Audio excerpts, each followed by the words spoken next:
sipag lang, hayaan mo silang sa'yo'y humahadlang. Yo, what's up mga kabuting-ting? Yan mayroon ako ditong home service na stand pan. Ito ay Hanabishi. At ang gamit niyang blade ay aluminum. At ang problema nito ay bigla daw huminto. At ito naman yung may-ari, si Kuya. Shout out sa boss. Yan. Shout out sa mga followers. Ayan, shout out daw sa mga followers. Try lang natin itong isaksak mga kabuting-ting kung ano yung problema nitong electric pan nito. Basta ito ay bigla daw huminto. Ikuhanin natin yung power cord. Tapos tingnan natin dito. Ayan, naka number 2 na pala ito. Tayin muna natin. Saksak na boss. Okay. Ayan, saksak natin yung power cord. Tapos ikutin lang natin. Parang may tumingin na nito yata kuya, no? Ako rin tanga na kay. Tinignan mo na ito. Pero parang walang Ako rin tanga ko, Will. Okay. ayan, sa number 2 parang may ugong, pero sa number 1 parang wala. So try na lang natin itong tignan kung ito ba ay magagawa mga kabuting-ting. At disclaimer lang, lahat po ng video na ina-upload ko sa aking YouTube channel ay based lang po sa aking experience at hindi ako dito nagmamagaling. Yan tayo ate, oy, talas na. Ayan, kuha lang ako ng sapin mga kabuting-ting. Yan, ito ay ating sapinan. At ito daw ay nilangisan daw pala ito ng may-ari mga kabuting-ting dahil ayaw umikot. So try na lang natin ito.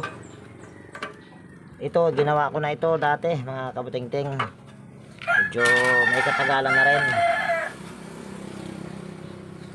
Tanggalin lang natin yung guard lock. Yan. Tapos tanggalin lang natin tong tornilyo na ito.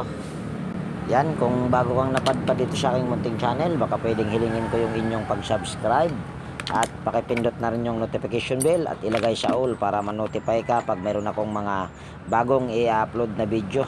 At huwag natin kalimutan mag-like. Kaya siguradong may putol ito pag mga ganito mga kabuting-ting dahil wala nang tali yung kanyang pagdugtungan. So try na lang natin itong tignan. Kaya pala siguro walang ugong sa number 1. Number 2 lang ang mayroon. Yan, ito ay aking nirekta na mga kabuting-ting dahil sabi ko nga ito ay aking ginawa na dati. Medyo may katagalan na rin. Tapos nag-chat sa akin yung may-ari kagabi na yung electric pan niya raw ay ayaw nang umikot. So tanggalin lang natin ito muna. Yan, konting favor lang din pala mga kabuting-ting. Baka pwedeng wag po nating i-skip yung mga ads. Ayan po ay napakalaking tulong nyo na para sa akin bilang isang maliit na content creator mga kabuting-ting. Yan, tapos tanggalin natin yung tornilyo sa swing arm.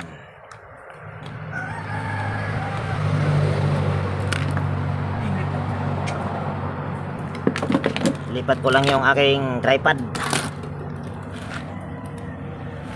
Yan.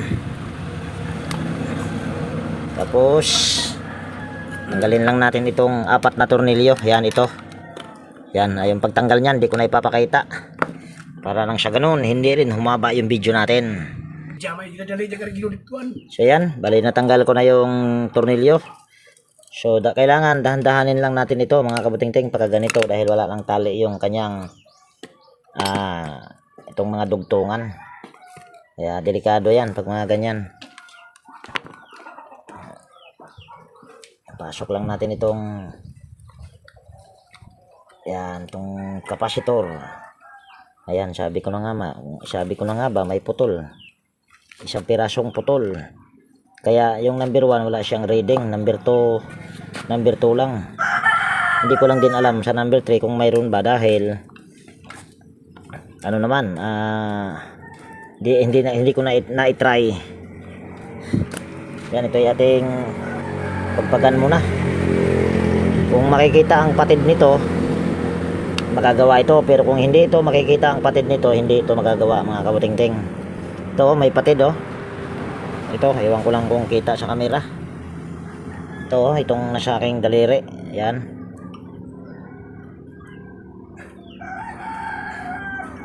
Tanggalin lang natin ito para makita natin at hindi tayo mahirapan.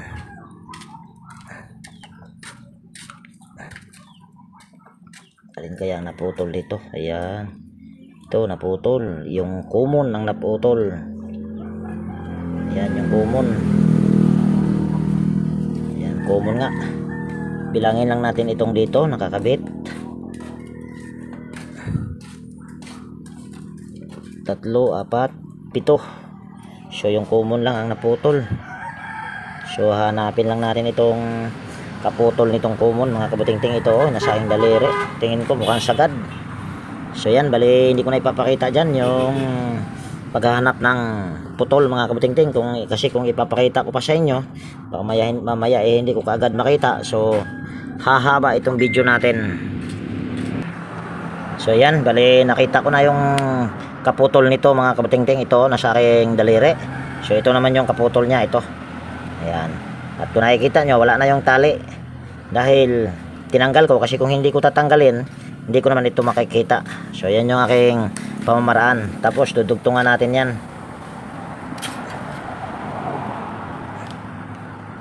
Yan, kuha tayo ng hibla.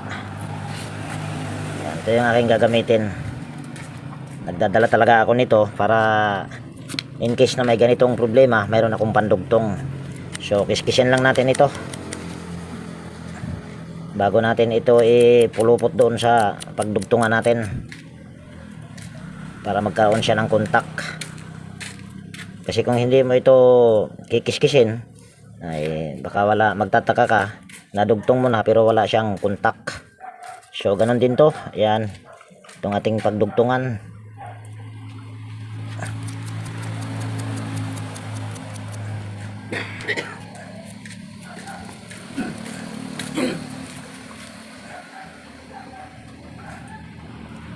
Ayan, nadugtong na. Ay, nadugtong na. Nakiskis na pala. Dugtong na. Ito pa pala, dudugtong pa pala natin. Paduang katalakating. Yan. Pag maiksi mga kabutingting, para hindi ka mahirapan, ay meron ako mga pamamaraan ito.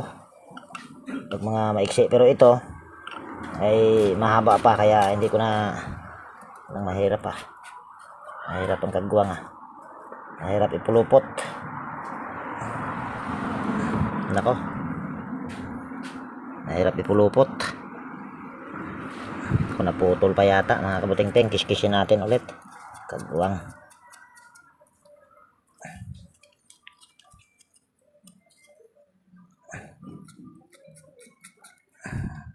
O yan, dahil maiksi yan, para hindi tayo mahirapan, kuha pa tayo ng hibla.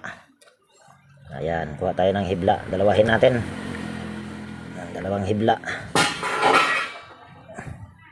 Tapos pagsamahin lang natin para kumapal-kapal.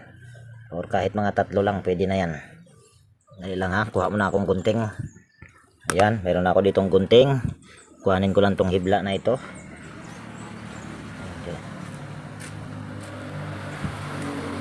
Ayan. Diretsuhin lang natin dahil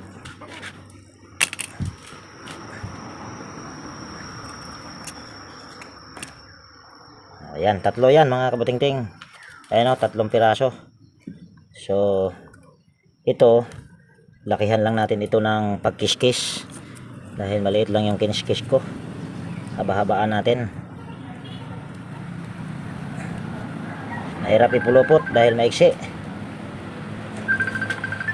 Tawag ko ya. Ayan, pwede na yan. Tapos pupulupot natin dito sa 3. 4 ito pero tinanggal ko yung isa. Dali ha. Ayan. Oh, hirap ah. Hirap pag walang kuko. O yan. Tapos pupulupot natin ito. Hindi tayo mahirapan sa pagdugtong.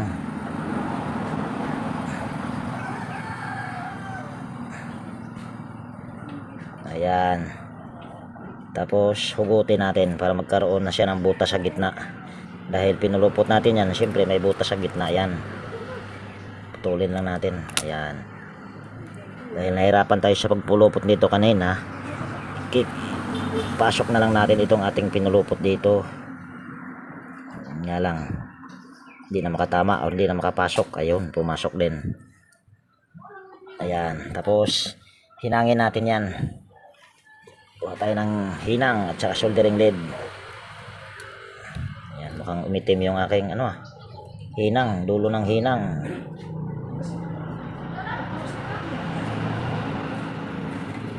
Ayan. Pwede na yan. Tapos lagyan natin ng spaghetti.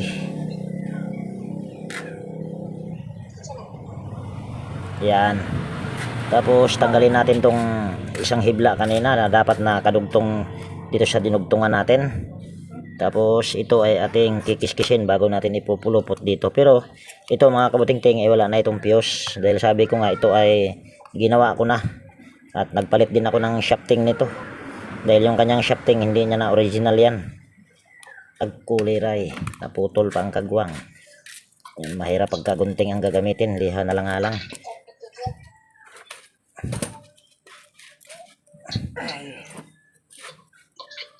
Ayan, okay na yan. Pulupot natin dito. Ito, naputol to siya mga kabuting-ting dahil wala lang tali yung kanyang ito dito sa mga pinagdugtungan. Yan, ayan ay ating hihinangin lang.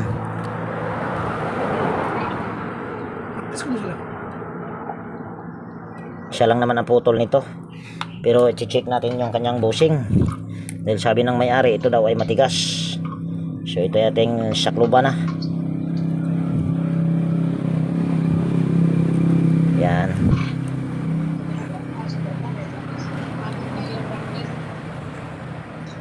Yan, tapos tali natin ito ng cable tie. Yan. Yan, tali natin ito ng cable tie.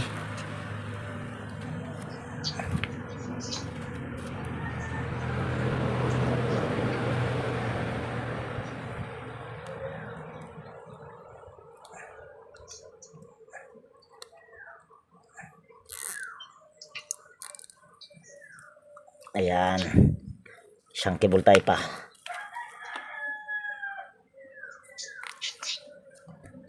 Tutumba pa yung aking tripod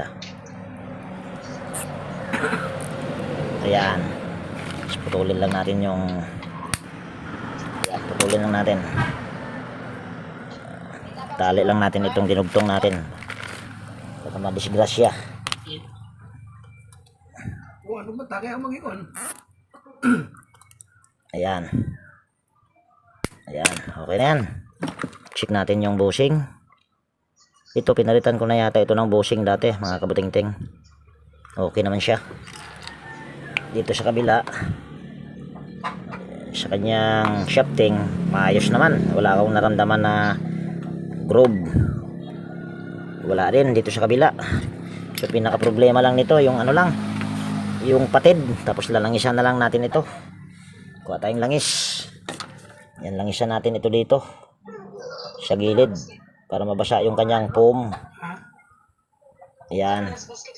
Tapos ganun din dito sa kabila.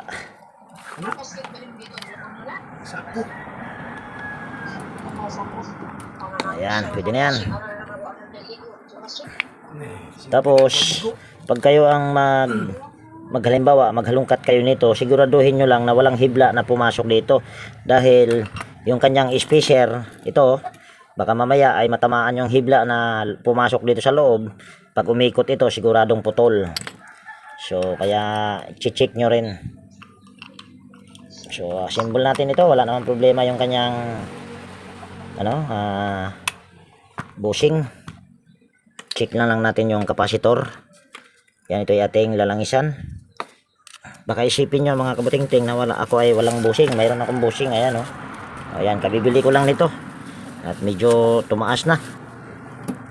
Wala na talagang mababa ngayon. Lahat ay mataas na. Ayan, napakalambot. At walang alog talaga ito dahil wala pa naman problema yung bushing. So, sauli natin yung 4 na tornilyo dito. Ipapakita ko yung pagsauli ng tornilyo para isipin nyo na yun lang talaga ang problema. Baka sabihin nyo may problema siguro yung bushing nun, kaya siguro hindi pinakita ganyan. Kaya hindi ko to ikakat dito. Ayan, para makita nyo talaga na wala talagang problema yung kanyang bushing.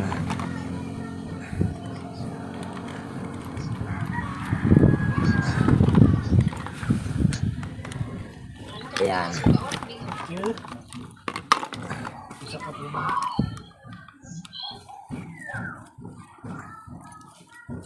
Yan, sa bagong napadpad dito sa aking munting channel, baka pwedeng hilingin ko yung inyong pag-subscribe at pakipindot na rin yung notification bell at ilagay sa all para ma-notify kapag mayroon akong mga bagong i-upload na video. Ayan. Mamaya na natin yan ilagay yung swing arm. Check muna natin itong kapasitor. Mamaya may problema yung kapasitor. Tanggalin lang natin itong close-in wire connector. Ayan. Tapos putulin na rin natin ito. Or balatan lang muna natin. Pag naputol siya, bahala siya. Ayan, naputol katulad niyan. Ayan, ito yung ating balatan para ma-tester natin kung good pa ba ito. Ito ay 1.5 microfarad. Ayan, napakaliit oh. Hindi masyadong kita. Pero ayan ay 1.5 lang yan mga kabatingting. So kuha lang ako ng tester.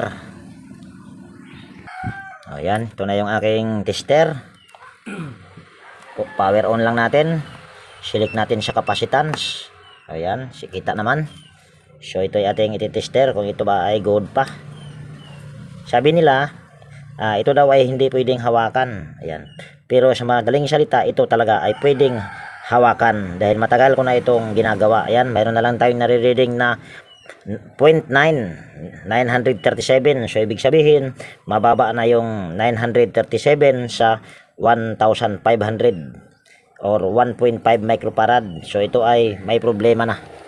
So ibig sabihin ang pinaka problema nitong electric fan na ito ay yung putol lang at saka yung kapasitor. Hindi naman tayo nagpalit ng bushing dahil wala pang problema ang bushing.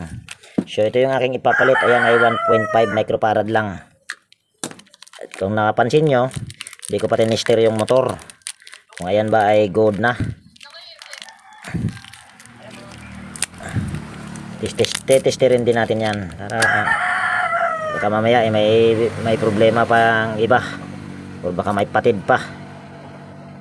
Ayan, bago natin yan ikabit yung kapasitor. Ayan, tester lang natin yung motor. Ayan, select naman natin ito sa OL. Ayan, tapos balatan lang natin ito. Ayan, ayan, kitang kita. Tapos tester natin ito kung mayroon tong marireading. Ibig sabihin ito mayroon 963 ohms. Ibig sabihin good pa yung motor nito mga kabutingting. So ito ay ating kakabit na yung kapasitor at ito ay nakarekta na dahil kung nakikita nyo mayroon na siyang jumper or mayroon na siyang nakabypass.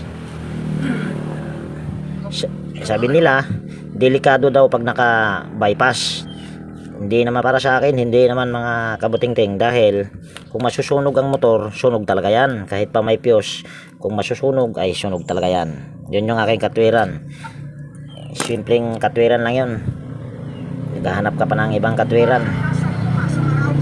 Ayan, sa tagal ko kasing gumagawa, kahit may fuse, kung masusunog ang motor, nasusunog talaga yan. Wag na natin ilagyan ito ng electrical tape, ito na lang. Mas matibay pa. Wala din kasi akong close-in wire connector. Ayan. Tapos, gaganyan lang natin ito. O, ayan. Tapos, wag na natin ito dito ilagay. Dito na lang. Ayan. So, tornilyo na natin ito.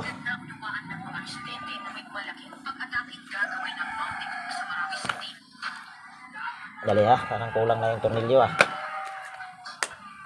Ayan, ito na. Ayan, tornilyo lang natin ito.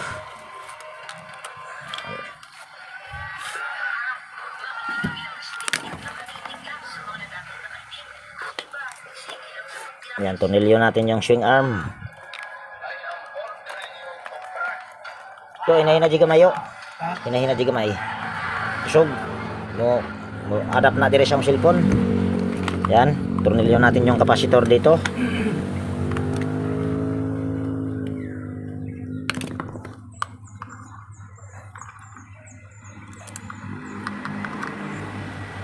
Ito si kuya mga kabutingting ay may-ari nito. Suki ko talaga ito. Tumatawag lang sa akin to pagka mayroong siyang ipapagawa or nagchat-chat. So try lang natin kung aandar na ba. Trusted and prove it naman. Yan. Saksak ko dito yung power cord pero hindi nyo makikita. Basta nakasaksak na. Tapos, ewan ko lang kung makikita nyo ito. Yan. Gumagana na. Yan o. Kita. Umiikot. Ayan o. Di ba? So, good na itong motor. Good na ito. So, ito yung ating ikabit na. Pero pagpagan natin ng konti. Pero wala naman siyang masyadong alikabok. Pagpagan na lang natin kunwari. Yan. Tapos tornilyo natin.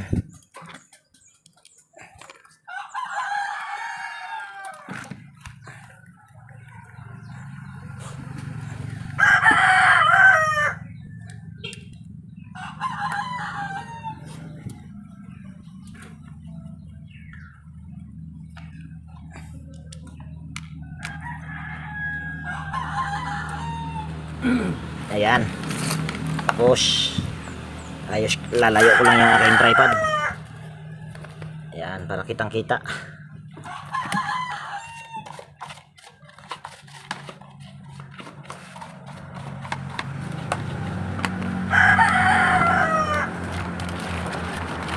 Lagyan lang natin yan ng cable tie pa.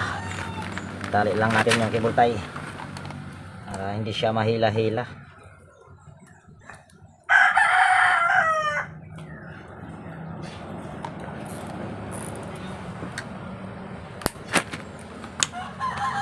Takpan na natin.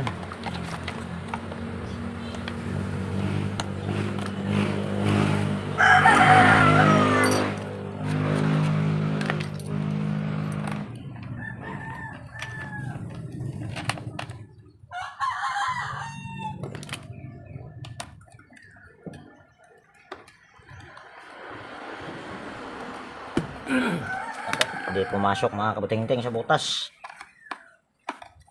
Kagbuwang na.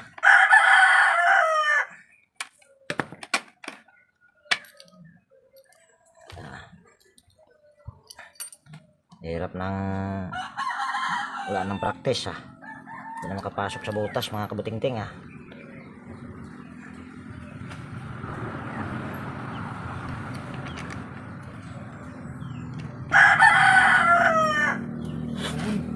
Pasok lang. Ayan, pumasok na daw sabi ng may-ari.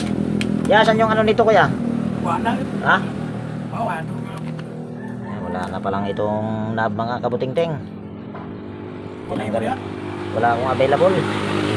Balik mag-DIY na lang tayo mga kabuting-ting. Tanggal tayo ulit.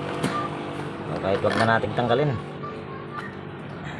Yan, painit ako ulit ng hinang dahil wala akong panglagay nito na knob. So mag-DIY lang ako ng tornilyo dyan. So magpainit muna ako ng hinang. Ayan, bali mainit na siguro tong aking hinang. So bubutasin lang natin itong pinyon. Kaso hindi na matulis tong aking panghinang. Naputol kasi yung dulo nito. Ayan. Tapos lagyan natin ng tornilyo. At itong aking tornilyo na nilalagay ay nako, itong mahirap. Hay! Nagsing pang kagwang Naligo naman ako kahapon.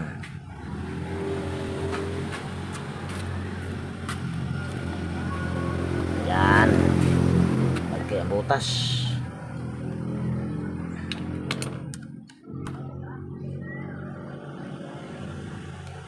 Yan. Tapos tingnan natin or palamig-lamigin muna natin ng konti bago natin hilahin para kapit na kapit. Yan, tingnan natin. Pwede na siguro ito. Ayan. Okay na. Diba? At ito, hindi delikado yan mga kabuting-ting dahil sa pinyon na naka-tornilyo yan.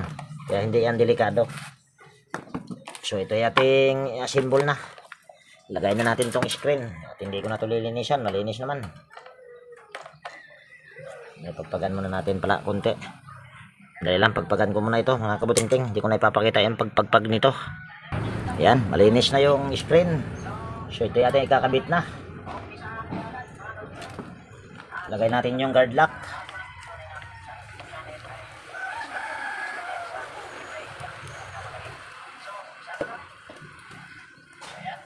Yan. Lagay natin tong ilisi.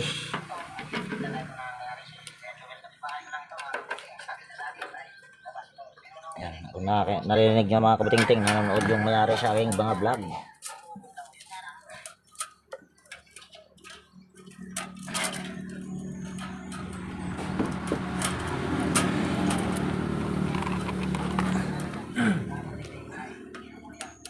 Yan, tornilyo natin ito. Para yatang loose thread Flat screw gamitin natin. Yan.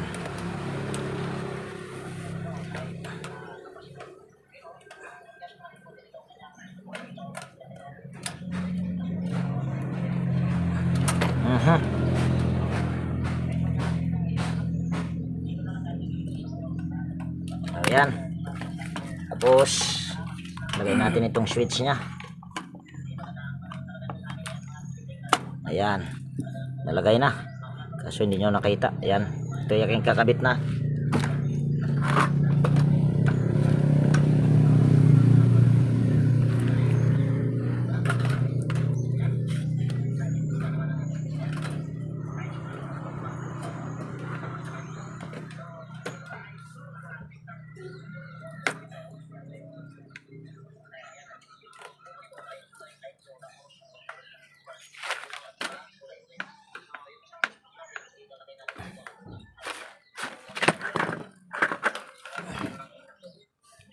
Ayan, testing natin mga kabutingting.